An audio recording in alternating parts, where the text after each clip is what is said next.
In your preparation to play reality, you had the chance to meet with her in person. How did those conversations reinforce the creative decisions that you wanted to make? And were there new discoveries that you made from those discussions that you wouldn't have been able to get from just the script and all the research that you did? Yeah, I mean, when I first found out about reality and her story, I went and Googled and I found a lot about her name and what she did, Mm.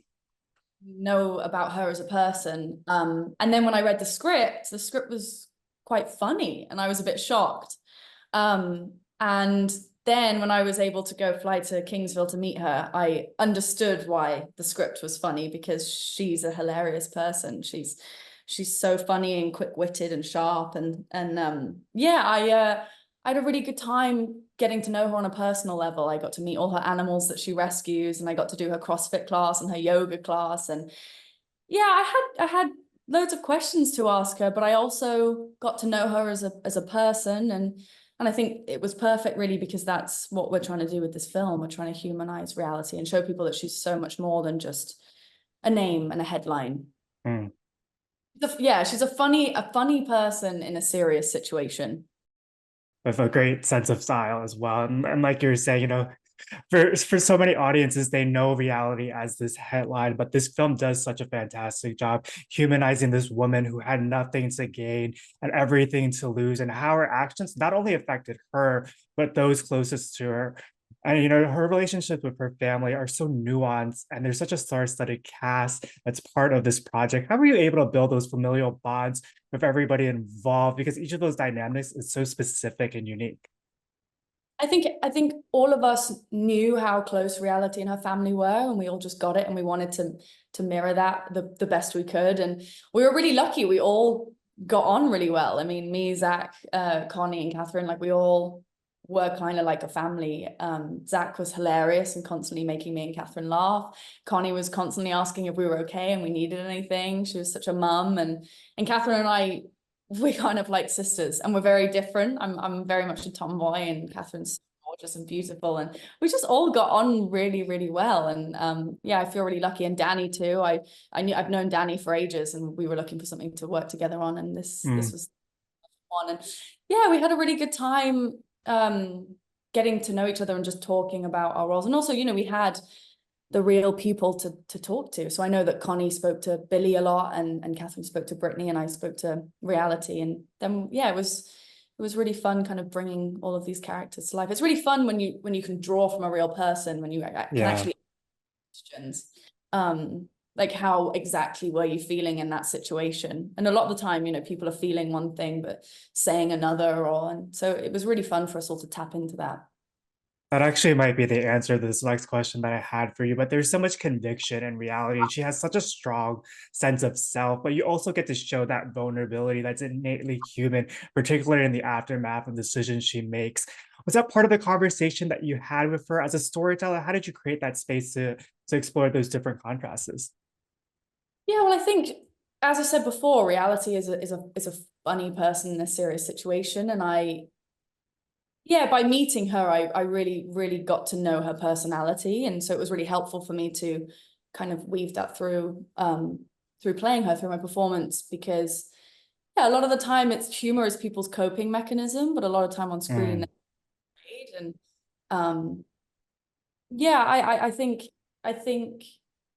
it was a challenge because you don't want to be too funny in a serious situation, or too serious, because she's a really funny person and she deals with things with humor. So yeah, it was a fun kind of line to navigate with reality by my side. You all did that so fantastically. And there's also this beautiful sentiment about family in this film, especially when reality seemingly has no more fight left in her. And how so often when you don't have the strength in yourself, you look to your community. Who've been the people in your own life who've shown up for you in a similar way? Oh, my family, all the time. Yeah, I'm a real family girl. I mean, reality and I bonded about about this and about family. Our mums met at Sundance, which was a Oh, cool. cool. Both spoken about our mums in depth, and yeah, what both me and reality watching our mums meet was a really cool moment. But yeah, my family have always been there for me. I think yeah, I wouldn't be where I was without them. They're very, very supportive and have always made me feel like I should, do what I love. And yeah, I feel really, really lucky. I'm very close with them, and Reality is super close with her family. So that was a nice bonding thing for me in Reality. And Suzanne directed this project, and you've worked with her in the past. How did that pre-existing trust and shorthand allow you to take more risk in your performance, especially tonally, where this film plays in all these different genres? How have you been able to push each other as creatives? So yeah, I mean, I think well, I loved working with Susanna on Cat Person. I think she's amazing. And then obviously when Winner came to me, I jumped at the chance of doing it because I love Susanna and I love her as a director. And I knew that she would really tell Reality's story and she would do it justice. And it was really fun doing Winner with Susanna because we just knew each other so well, and she really pushed me. And I think there's a lot of when you're working with a director for the first time, you're getting to know each other's way of working, and I don't get offended ever. So, Susanna really got that. And by Winner, she would just like say it as it is. And sometimes I'd look at her and I just knew what she wanted or what she needed. And we just kind of knew each other so well. It cut out all of this, this talking that we didn't have to do. And yeah, she really pushed me, and I'm grateful for that because as I said, I don't get offended and I love a challenge. So yeah, she really pushed me on this, and I loved it. I hope I get to work with her again and again. You definitely should. And and that's one of the beauties of independent filmmaking is having that shorthand and everybody's there for the right reason. You've also worked on projects of different sizes. What is it about independent filmmaking that excites you as a creative and a storyteller? It's a really good question. I think independent filmmaking, is such a challenge from start to finish. And I think that it brings out this rawness that's really exciting to watch on screen.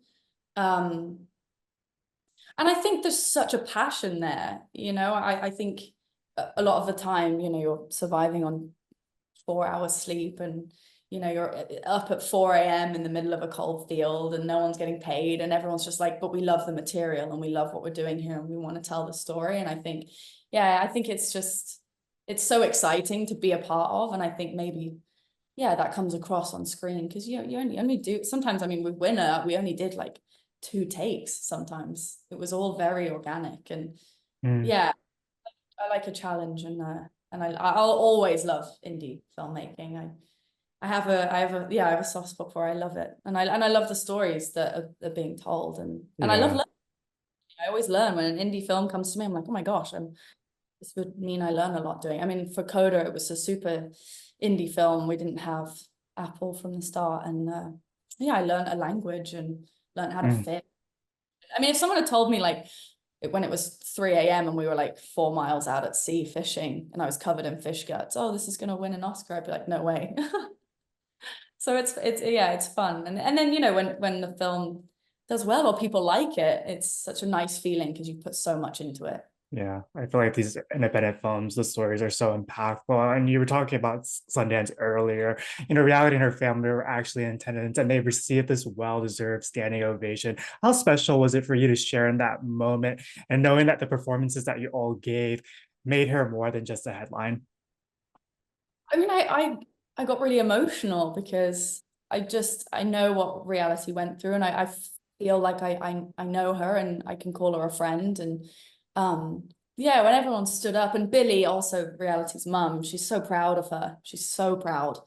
And just watching them have that moment together while everyone stood and applauded was such a special moment for me. And I felt really grateful that I was able to be a part of showing people Reality as a person, and not just a headline and a name, because she's Mm, so much. There's no one like Reality. She's so unique, and I'm so happy that she's in my life. We send memes to each other all the time. I yeah. think and she's really inspired me. That's the again perfect segue to my final question for you. But I know that you've also said in previous interviews that it's so rare for people like Reality to come into your life and what impact that she's had on you. How can you talk a little bit more about the impact that friendship has had on you moving forward? I mean, Reality has definitely made me question the way I think about things and the way I go about life now. Um, I think there are a few, you know, there's a few people that really stand up for what they believe in and will do anything. And I think you know, I'm someone that maybe would like let life play out and see what Yeah. happens. Not like that at all. And I think it's an amazing and remarkable and an admirable way to be. And I aspire to be more like that.